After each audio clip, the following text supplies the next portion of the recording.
Welcome, as we celebrate the relationships and ministries of Mennonite Church Canada International Witness. My name is Jeanette Hanson. I'm the Director of International Witness.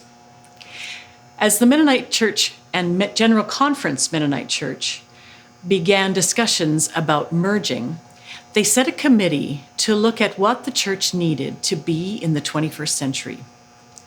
What was approved in 1995 was this vision statement. And then, as Mennonite Church Canada, it was expanded to include this list of priorities. To follow Jesus Christ more faithfully, we are called to enrich our prayer, worship, and the study of the Scriptures. Offer all that we are and have to God. To grow as communities of grace, joy, and peace, we want to call and nurture congregational leaders for ministry in a changing environment. We want to practice love, forgiveness, and hospitality that affirm our diversity and heal our brokenness.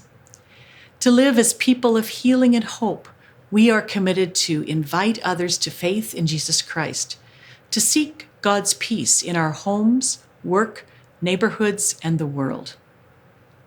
So how do these words hold up now in 2021? We're well into the 21st century. How do these priorities look in a post-pandemic world? Well, post-pandemic, except for those that have little or no access to vaccines. Do these words still make sense when our Indigenous neighbors are looking for and finding remains of lost children from the 150 years of residential school history, when we are horrified by the actions of the church, seemingly at the beck and call of the state? Can we still look to this vision when our own churches and families are divided by politics and ideology? How dare we talk about mission when the efforts of the church have at times gone so horribly wrong? So today I want to give the challenge of the smell test. You know, the smell test. Is this pile of laundry clean or dirty? The smell test. In our family, there's another version of this. My dad hates shopping for clothes and really doesn't like to wear new clothes. My mom buys him new clothes for Christmas or birthday, and then they hang in the closet, sometimes for a year or two, until we completely forget about them, and then he'll wear them. One theory we as his children have about this is that he doesn't like to wear clothes that don't smell like him. Give it a good smell test. Yep, it's ready to wear. Smell is a powerful sense. Smells bring up memories, feelings, good and bad. There are strong associations with smell. Missiologist James Crable wrote a booklet called Does Your Church Smell Like Mission? To identify characteristics of congregations who are serving those outside of their doors. I'd like to twist that a little and ask, does your mission smell like Jesus? In the first line of our vision statement, we are given the mandate that our mission should smell like Jesus. God calls us to be followers of Jesus Christ.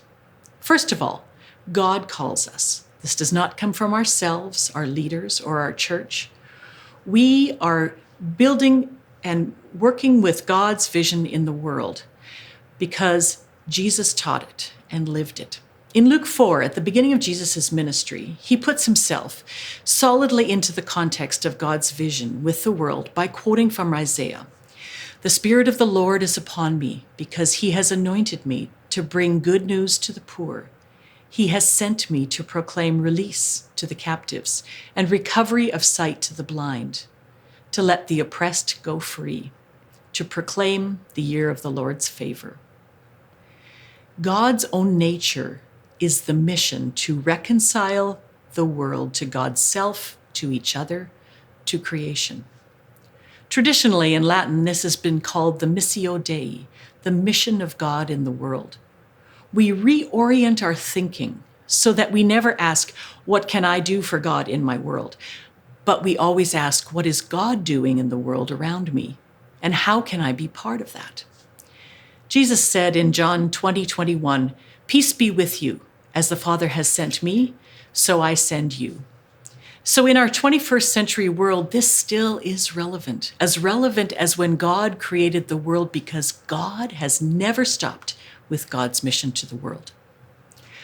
Art McPhee, retired professor of AMBS, wrote about a missionary conference in the 1930s in which Karl Barth spoke not in the usual fashion about the mission of the church, but about our mission, or not as about our mission, but about God's mission in the world.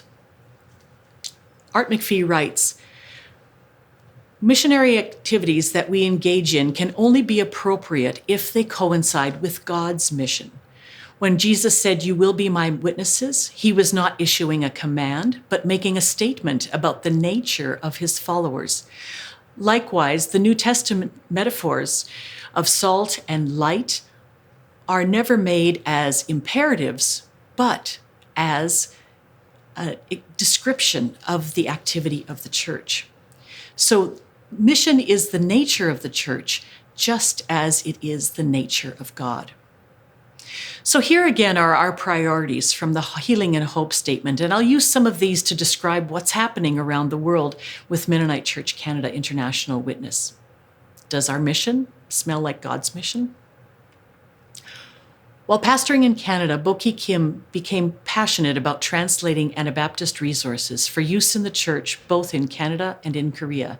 He regularly passed these translations on to the Korea Anabaptist Center, never guessing that one day he would be called to serve alongside this center and Mennonite Church South Korea on behalf of MC Canada. Using these resources in worship and training, he has also become passionate about seeing Korean expressions of Anabaptism and peace building and sharing them with the world. Recently, he's done this through publishing a peace journal that brings together Korean voices talking about peace in a land that has known more than 70 years of war. As George and Tobias Weiss set out in 1991 for a term of service with the Hong Kong Mennonite churches, they never imagined that this would turn into a lifetime, 30 years, of work in 3 very different parts of China with 3 very different ministries.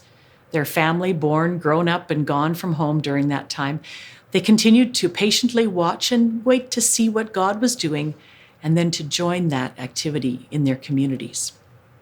Serving together with them in China is Pastor Yin Hongtao. Beginning work with Mennonites after returning to China from studying at AMBS in 2005, Hongtao has continued to work with church leaders in various parts of China. He's committed Anabaptist and freely gives this gift to the larger church. He owns nothing. He's built no large congregation or fame, but he has become an important part of developing ministries and leadership in both registered and unregistered congregations in China. He acts as a bridge between different parts of the church and supports, encourages cooperation and mutual growth. When we ask about the safety concerns in this present Chinese political climate working with the churches in this way, he says that worldly authority can do nothing for him. For me to live as Christ and die as gain. Africa Inter-Mennonite Mission, a 50-year-old joint Mennonite collaboration, opened an office in Kinshasa, Congo this year. As an organization bringing together Mennonites from Congo, Burkina Faso, Angola, France, US, and Canada to partner together in ministry, this is the first time to have executive coordinators from the Congo and Canada, each working from their countries of residence. Having an office in the Congo is allowing for closer communication and visits with the African leaders of AIMM from staff that more deeply understand the African cultures and perspectives. Pushed up into the mountains by war and oppressive actions of the government, indigenous tribes on the island of Mindanao, Philippines, at times turned to violence and revenge. The Bagobo Tagabawa tribe decided in 1989 to refuse the support of one of these violent terrorist groups. Their price was a massacre where 39 people were gunned down while worshiping in church on a Sunday morning. In 2015, Peace Builders community, led by Lakan and Lakambini, indigenous names of witness workers, Dan and Joji Pantoja, were invited to do training in restorative justice and peace and reconciliation. Relationship and trust building came slowly, but grew until today when they work together for peace in the region. Fair trade coffee production helps to support inclusive development in these villages. These tribes have exchanged swords for plowshares as they in turn teach others this way of peace. This summer, the Bagobo Tagabawa tribe was finally able to commission a memorial for the 1989 massacre victims, and with that, unveiled a second sculpture that points to peace for the future. This is happening in a context where their tribal lands continue to be encroached upon, but the Bagoba Tagabawa are finding a voice. As we experience in our own Canadian context and elsewhere around the world, there are great and tragic divisions between Christians and Muslims. In the African context, there are also increasing conflicts between radicals among these two religious groups. It is in response to this need that representatives from more than a dozen different Mennonite organizations and churches in North America and Africa have begun networking together to share stories and ideas in how to build Christian-Muslim relationships and nurture peace with their neighbors. This network is known as Peace Africa. One practical initiative which has already arisen is the purchase of a shared hearse, jointly owned, used, and maintained by a Muslim community and a Mennonite church in Bobo-Dioulasso, Burkina Faso. The Muslim community was so excited about this joint venture that they contributed 3 times the amount of money which was requested from them.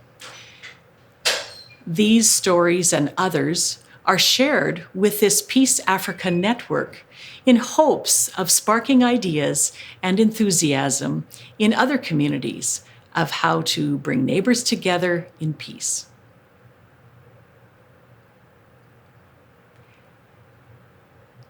Getting to know the Maliwan Mennonite Church in northeastern Thailand is an interesting experience.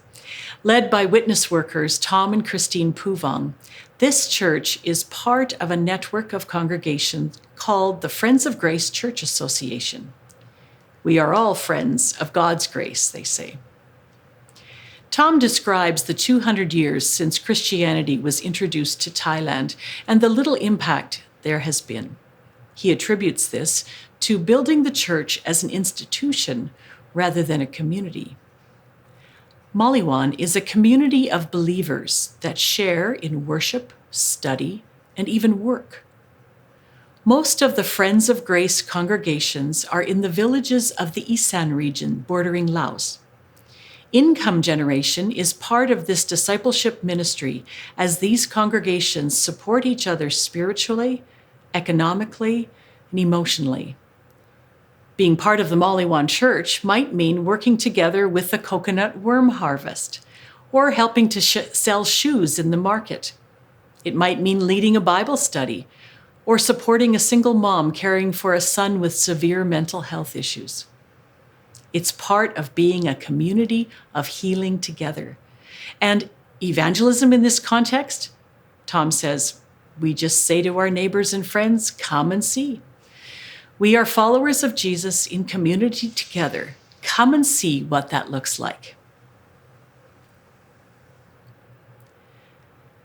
Sukyung Park seeks God's peace in her neighborhood by opening her home to neighborhood children for after-school programs.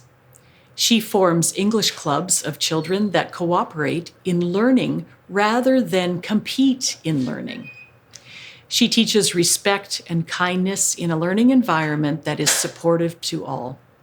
Whole families are affected by this, as parents report that Sukyung's teaching has helped to heal relationships within their families.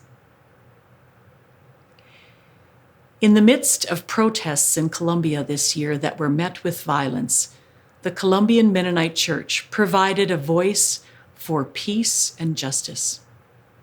Despite opposition from other churches and even some death threats from paramilitary groups, the believers continued to speak out and to support those peacefully protesting for justice.